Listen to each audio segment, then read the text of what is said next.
Hello guys, আমি আর একটা নতুন ভ্লগ নিয়ে চলে এসেছি। ভালো লাগলে অবশ্যই তোমরা শেয়ার কমেন্ট করো। আমাকে এই দিদিটা ভূত সাজাচ্ছিল, কারণ একটা শুটিং পারপাস, একটা শর্ট ফিল্ম টাইপস হয়েছে তার জন্য।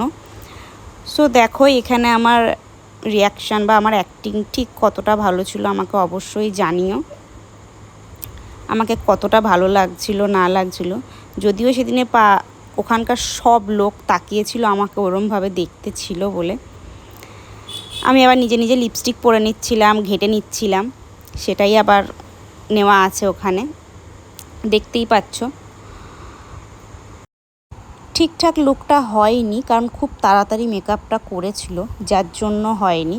বাট সবাই বলছিল যে মুখে কাটাকুটির দাগ থাকে, তার জন্য ওই দিদিটা আবার একটা ফেভিকল দিয়ে ওর মধ্যে সেই তুলো ঠুলো দিয়ে রক্ত ফক্ত যাই হোক মাথার মধ্যে করে দিয়েছিল। আমি আবার দেখাচ্ছিলাম, দেখো ফেভিকল লাগাচ্ছে। এটা আমার ফাইনাল লুক।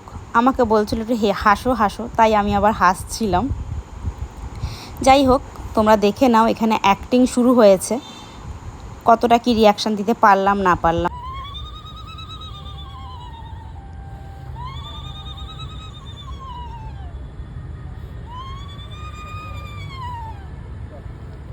একদম কিন্তু ক্লোজ মুখটা নিতে হবে, মুখটা কিন্তু ক্লোজ নিতে হবে।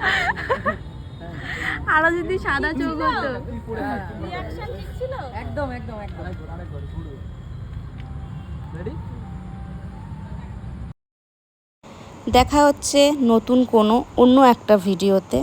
আজকের মতন এইটুকুনি, টাটা। আর যদি কোনো ভুল হয়ে থাকে তাহলে আমাকে প্লিজ ক্ষমা করে